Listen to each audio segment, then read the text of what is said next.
va surtout vous parler du mamba vert, un des serpents les plus dangereux de la planète et le plus dangereux d'Afrique. Bonjour jeune homme, comment tu vas? Dès qu'il touche, il mord, potentiellement qui est très dangereux, très rapide.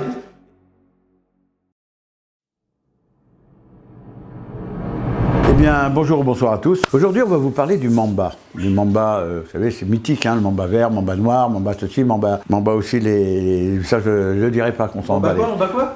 Mamba les cacahuètes, voilà, mamba les cacahuètes. Eh bien, écoutez, voilà un mamba qu'on a depuis tout petit. Alors, vous me direz tout de suite, hein, quand on en parle, voilà, il est ici dans un petit terrarium. Pour vous, il est petit. Et nous, on en a élevé, toute ma vie, j'en ai élevé.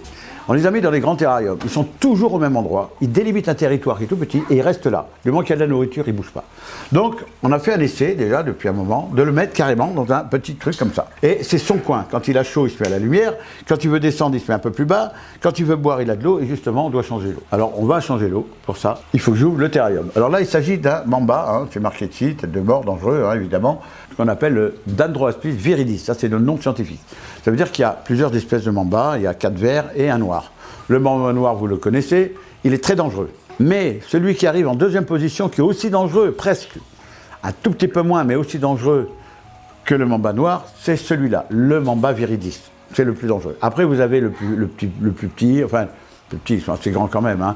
Vous avez l'Ajaxonia, enfin, après il y a des noms scientifiques, c'est d'autres mambas qui sont ouverts. Celui-là, regardez comme il est beau, on dirait carrément des plumes. Et on comprend que les Mexicains appelaient le serpent à plumes. Attention, c'est africain ça, hein. Mais quand on voit les écailles de ces serpents, on dirait des plumes presque. C'est rigolo parce que c'est magnifique. Alors, ce qu'on va faire, on va lui ouvrir déjà, et je vais le prévenir par ma voix qu'il connaît. Et vous allez voir son comportement. Attention, ce n'est pas des choses qu'il faut faire, hein. Il faut avoir au moins 60-70 ans d'expérience comme j'ai moi, avec ces animaux, je suis né avec, j'ai connu dans la brousse, etc. Mais attention, ça reste des animaux très dangereux, très rapides. Déjà, on va lui changer son eau, hein, mon grand. Oh.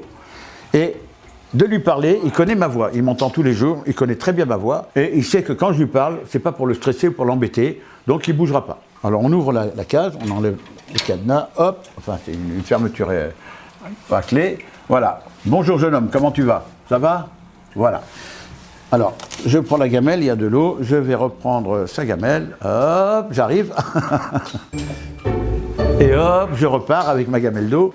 Voilà, on te met un peu d'eau, ça te va mon grand? Allez, on met un peu d'eau, je surveille toujours, il ne faut pas le quitter de l'œil hein, quand même. Voilà, ta gamelle est pleine, hein, tu ne vas pas aller te baigner, on t'aime pas ça. Alors on peut remarquer qu'il n'a presque pas bougé, il me regarde en coin, parce qu'il a confiance en moi. C'est-à-dire que c'est un animal, oui il est dangereux, c'est pas un fusil, c'est pas une grenade, c'est pas une bombe, c'est simplement un animal, mais potentiellement qui est très dangereux. Et vous voyez, je lui tourne le dos, parce que je sais qu'il ne se retournera pas vers moi. Parce que je sais qu'il est dans son coin, que je n'ai pas violé son territoire et que moi, j'amène à manger quand il y a besoin. Vous voyez, ça fait un moment que je lui tourne le dos, il pourrait me mordre. Il ne le fait pas, ça n'intéresse pas. N'oubliez pas que ces animaux ont du venin. Le venin, c'est comme si vous et moi, on partait, je sais pas moi, en Guyane par exemple, Guyane française, et qu'il fallait rester une semaine dans la forêt, avec un fusil et 3 cartouches pour se nourrir, on ne gaspillerait pas nos cartouches. On irait mollo, on essaierait de tirer ce qu'il faut pour se nourrir et pas sur tout ce qui bouge. Eh bien lui, c'est pareil, son venin, il ne va pas le gaspiller, il en a besoin pour digérer, pour paralyser sa proie, c'est surtout un fusil hein, ça paralyse, hein, c'est neurotoxique. Hein.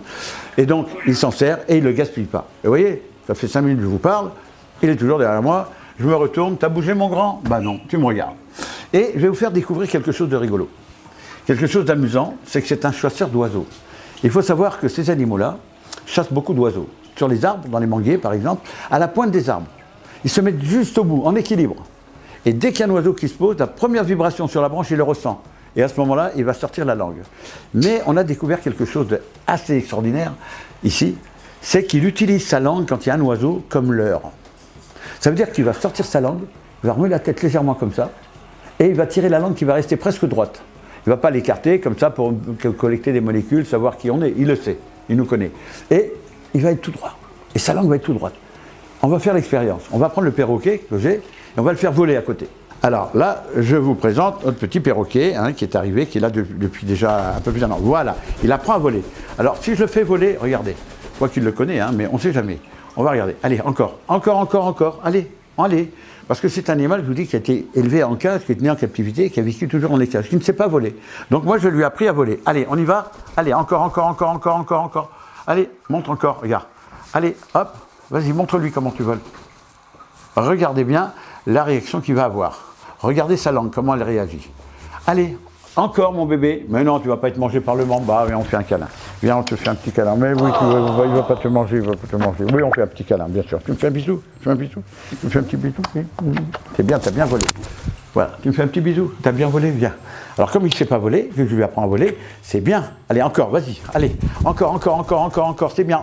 Allez, encore un petit coup. Non, un bisou maintenant. Fais-moi mon bisou, tu me fais pas mon bisou? Non. Et remarquez que toujours le mamba est derrière et qu'il n'a absolument pas peur et qu'il ne vient pas s'agresser. Par contre, je fais voler, mais il le connaît, hein, ils ne disent rien. Voilà, ils sont ensemble, et pourtant c'est un mangeur d'oiseaux. Non, il n'y a pas d'agression. Il sait très bien qu'il l'entend, ils le connaissent. C'est ça la connaissance. La connaissance, c'est quand on connaît, on n'est plus en danger. Mais quand on ne connaît pas, regardez quelqu'un qu'on ne connaît pas, qui réagit mal, on a peur, on ne sait pas comment réagir. Mais quand on connaît la personne, ouais, ça va, salut, tout va bien.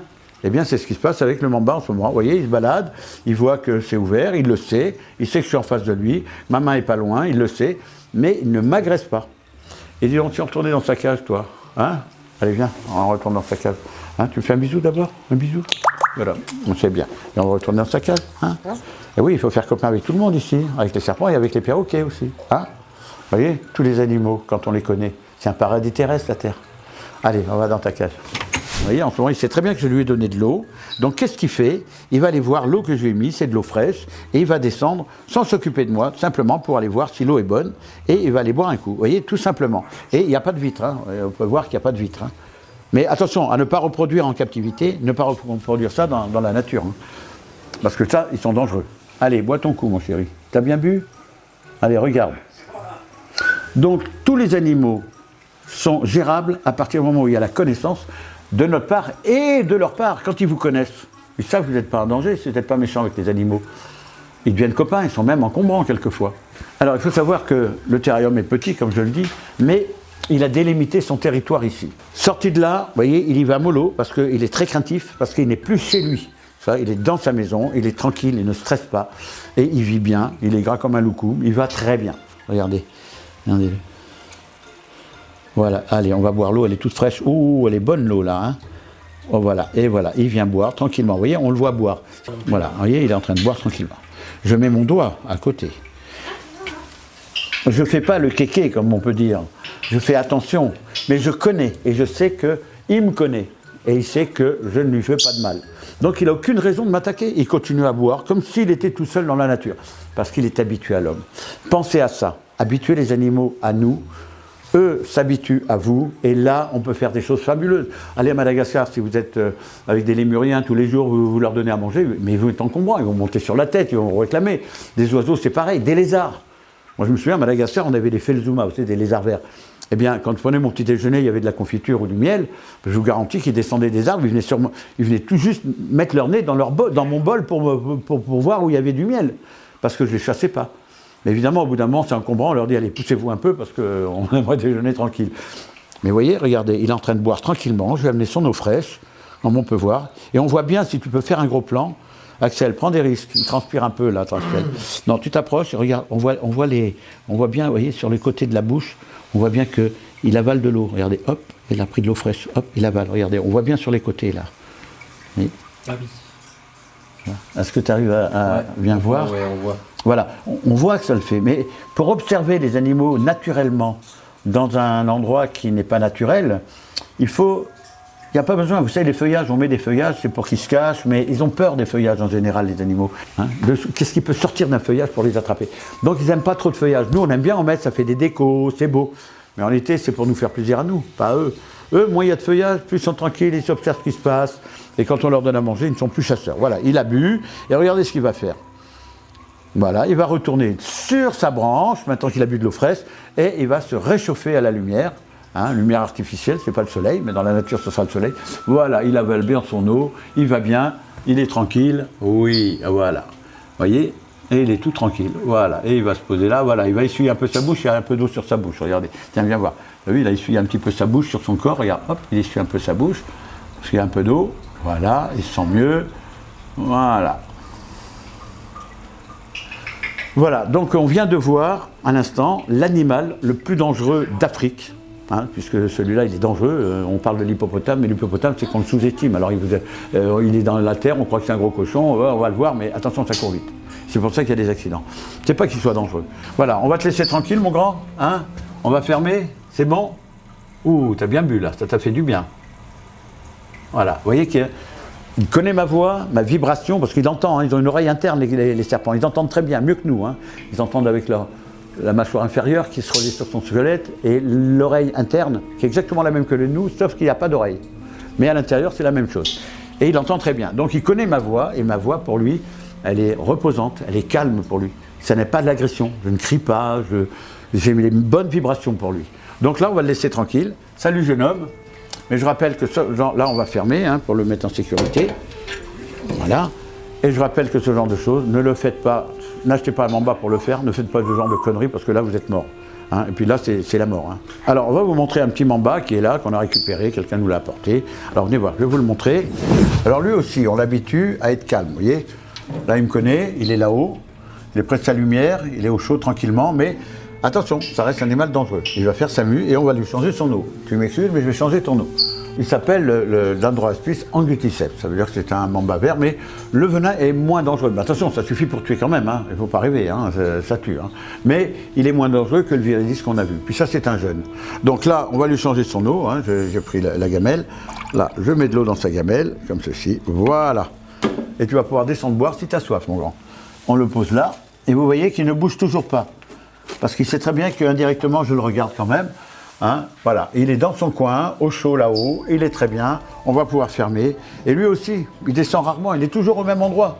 Et si on avait fait un terrarium pas plus grand que ça, vous voyez, pas plus grand que ça, il serait toujours au même endroit, il descendrait là. Mais là, il faut qu'il fasse quand même une grande descente. Parce que ces animaux n'ont pas besoin de faire du sport comme vous. On court, on fait du sport. Non, eux, ils n'ont pas besoin de s'entretenir. Ils économisent. Une fois qu'ils ont mangé, ils économisent et ils restent des mois sans manger et ils vivent sur leurs réserves. Donc ça n'est pas comme nous, il faut accepter les différences des uns et des autres. Hein, si vous voulez vous mettre à la place d'un animal, comme je dis toujours, c'est très facile, mettez-vous à la place d'un ver de terre et on va vous enterrer vivant. Le ver de terre, il va apprécier d'être enterré vivant. Vous n'allez pas apprécier du tout. Donc il faut accepter que certains vivent comme ça, ou comme ça, ou comme ça. Et c'est ça la connaissance. On va le laisser tranquille et on va discuter un petit peu des mambas. Et on va pouvoir parler un petit peu de justement mes expériences en Afrique. Moi j'ai connu les mambas. Il y avait une grande école d'ailleurs qui s'appelle lycée technique, un grand lycée technique souvent. Et quelquefois dans les grands arbres, vous savez, il y a des grands arbres, ils sont très beaux. Hein. Et il y avait des mambas, il y avait un mamba qui était monté un jour, on m'a dit il fallait le récupérer parce qu'il y a quand même des enfants à l'école. Et c'est ce que je fais en France avec des vipères aussi, maintenant. Et je suis allé effectivement, et on a réussi à faire partir le mamba qui est rentré, alors il est tombé par terre, et il est parti en vitesse, il est rentré dans les canalisations d'eau. Donc on l'a coincé d'une canalisation d'eau, on a mis un sac, il est rentré dedans, on a fermé, on l'a ramené. Terminé, on l'a relâché plus loin, parce que en Afrique, les mambas, nous on les relâche. Hein. En Afrique, ils les tuent, hein. Et ils en ont très peur, c'est ce qui est normal. Alors pourquoi on en a peur en Afrique, des mambas? Et tous les serpents verts sont des mambas pour les gens. Hein. Eh bien non, tous les serpents ne sont pas des mambas. Mais le mamba, comment il fait? Alors, il monte sur un arbre, parce qu'ils sont les verts, hein, je parle du mamba vert, hein, celui-là, le viridis entre autres, hein, qu'on a en Centrafrique, en Afrique centrale. Il monte sur les arbres, il se met sur les branches, à l'extrémité des branches, tout au bout des branches. Et il se roule sur la branche en équilibre, presque. Et pourquoi ils font ça? Parce que, tranquillement, ils vont attendre. Et s'il y a un oiseau qui se pose sur une branche, la vibration de l'oiseau qui va se poser sur la branche, il va la ressentir, sur la branche. Et là, il va commencer à avancer doucement, doucement, doucement, pour essayer de chasser l'oiseau. Et on a découvert, nous, avec le perroquet, comme on a vu tout à l'heure, que si un oiseau vole, le serpent va l'attirer. Il ouvre sa tête, il se met juste devant, il bouge la tête un tout petit coup comme ça, vous savez, il fait des petits à-coups légers, comme on a vu sur les caméras, et il sort sa langue, mais elle n'est pas ouverte comme ça, sa langue. Hein. On a bien vu qu'elle était droite, et il la bouge comme ça. Il la rentre pas, il la sort pas, non, il la bouge seulement. Eh bien, il fait, alors si vous entendez parler, vous inquiétez pas, c'est le perroquet, hein, quand je parle, il faut qu'il parle, hein, vous savez, il est comme moi. Hein. Il aime bien parler. Et donc, il bouge sa langue comme ceci, et en bougeant sa langue, qu'est-ce qui se passe? Il l'attire. On a vu ça, nous. Les oiseaux qui voient ça, ils voient un petit truc qui bouge sur un fond vert, qui bouge un peu, ils viennent voir ce que c'est. Et là, il va attraper l'oiseau. Et le venin du mamba vert, il est tellement puissant, c'est que quand il mord un oiseau, le venin va dans le sang, il va gélifier le sang. C'est-à-dire que l'oiseau va volter, puis il va s'arrêter de volter. Et pourquoi il fait ça? Parce que si un mamba attrape un oiseau et qu'il n'envoie pas de venin, et l'oiseau se débat pendant une demi-heure, et il se bat, et il se débat, et il se débat, parce qu'il ne fait pas de construction, il ne va pas l'étouffer, il va le tuer, et après il va le manger. eh bien, il va se fatiguer et il faudra qu'il remange encore derrière. Donc, il va essayer son venin, il l'a fabriqué pour justement tuer l'oiseau rapidement. L'oiseau ne se débat pas trop, il peut l'avaler et ne mangera un oiseau 15 jours, 3 semaines après ou une semaine après. Mais il ne va pas être obligé d'aller rechercher à manger parce qu'il n'aura pas gaspillé de l'énergie, tout simplement. C'est comme ça. Alors, pourquoi il est dangereux le mamba? Parce que quand il est à la pointe des arbres, et que vous avez dans les manguiers, par exemple, ils sont dans les arbres, on ne les voit pas trop, et à la période des mangues, les Africains, ils montent dans les arbres. Tout le monde monte dans les arbres chercher les mangues. On fait tomber les meilleurs. Mais vous dérangez un serpent. Le gars qui est dans l'arbre, si le serpent est pas trop sur les branches et qu'il est toujours dans l'arbre, attention, il est en position de défense, il a peur et il peut mordre. Alors quand il mord, il relève un peu le nez et il a les dents qui sont juste devant. On dit, ils sont protéroglyphes, ça veut dire que la dent est devant. Et il va mordre. Donc dès qu'il touche, il mord. Il est très rapide pour ça. Et là où c'est dangereux, ah oui, dis donc, tu me laisses parler un petit peu, Samantha, là, hein? Voilà. Et quand il tombe, par exemple, s'il tombe de l'arbre, il va tomber par terre. Mais les gars qui sont par terre dehors, en bas dans l'arbre, qui récupèrent les mangues, le serpent tombe, il court, il veut se sauver. Et s'il touche une jambe, ah ben il va mordre. Et là, le gars, s'il est mordu, attention, parce qu'autrefois, à mon époque, il n'y avait pas de sérum. Et je peux vous dire qu'un jour, j'étais parti à peu près 500 km du centre-ville de Bangui, ce qu'on appelle de la ville. J'étais à 500 km dans la forêt, hein, c'était vraiment la forêt. Et il y avait des plantations de café, des plantations de caféiers. Alors il y a de très belles araignées avec des petites cornes, il y a plein de choses, il y a des choses fabuleuses. Hein. Eh bien, qu'est-ce que j'ai vu là-dedans? Eh bien, un jour, j'arrive et il y avait un attroupement de quelques gars qui étaient là, qui ramassaient le café. Et un gars qui était allongé par terre, qui était à moitié, il avait les yeux, voilà, il était simplement, il s'était fait mordre par un mamba et il était en train de mourir. On ne pouvait rien faire, à 500 km, on n'a même pas de sérum. Qu'est-ce qu'on peut faire? On n'a rien pu faire. Moi, il est mort en un quart d'heure, il est décédé, quoi. Alors, ça, c'est des choses, quand on voit ça, ça fait mal au ventre, quoi, ça fait peur. Enfin, peur, non, ça fait mal au ventre, c'est dommage. Et aujourd'hui, grâce à la BSA, entre autres, la banque de sérum anti-venimeuse que nous avons créée, les gens qui ont des reptiles venimeux chez eux, et grâce à Pierre Kissini, c'est lui qui a mis ça en place à une époque. Et aujourd'hui, on a des sérums qu'on fait venir à disposition pour, en cas d'envenimation, pouvoir sauver. Et depuis qu'il y a la banque de sérum, il n'y a plus de morts en France. Il y a des envenimations, oui, mais on soigne. Vous voyez, grâce à ça. Et grâce à qui? À ceux qui payent une cotisation tous les mois, enfin tous les ans, qui payent une cotisation. D'ailleurs, il faut que je paye la mienne, d'ailleurs, j'ai oublié. Mais c'est pas pour tout de suite, je ne suis pas à la bourre, hein. Mais il faut que je le fasse. Et on paye une cotisation, et ça permet, grâce à ça, que ce soit des professionnels ou des particuliers qui ont des animaux comme ça, qui ont les autorisations, parce qu'il faut avoir une capacité, peuvent, en cas de danger, se faire soigner. Et souvent, ce sont des gens qui prennent des choses sans savoir, qui se font mordre, et qui ne sont pas du tout dans le circuit, et eux, on les soigne quand même aussi, puisque c'est comme ça. Hein, voilà. Voilà un petit peu ce qui se passe. Donc, c'est vrai que quand on est dans la nature, attention. En général, vous faites du bruit, les animaux, ils s'en vont, surtout les serpents, ils fuient. Maintenant, en France, et ça, on en reparlera aussi au printemps, les enfants, quand vous allez dans la campagne, vous promenez au printemps, il fait beau, mettez des chaussures. Parce que les vipères françaises, puisqu'on va parler un peu des vipères 2 minutes, les vipères françaises, elles dorment dans des trous. Pendant 30 ans, elles sont au même endroit. Elles ne bougent pas. Du moment qu'il y a à manger, elles restent dans le même trou. Les femelles. Mais au printemps, qu'est-ce que font les mâles? Ils font comme, vous savez, les grands frères, là, qui vont en boîte de nuit. Ils courent, ils se promènent. Ils vont aller voir les filles. Et c'est ce qu'ils font, les vipères. Et s'ils se baladent dans les chemins, s'il y a des vipères qui se baladent dans les chemins, et que vous ne mettez pas de chaussures, que vous marchez dessus, elle va se retourner, elle va vous mordre. Donc mettez des chaussures au printemps pour éviter de vous faire mordre par une vipère mâle qui se promène, qui cherche une copine quelque part. Voilà un petit peu. Et je vais vous dire, n'oubliez pas qu'on a Hello Asso, qu'on est en train de toujours monter notre refuge. Hein, n'oubliez pas, on monte notre refuge. On veut agrandir tout ça pour que les animaux aient plus de place pour certains. Hein, les lézards, par exemple, qui ont besoin d'un peu plus de place. Et vous pouvez nous aider sur Hello Asso. Et puis, voilà, vous verrez les liens, etc. Donc, je vous remercie. Je vous dis à bientôt. Au revoir.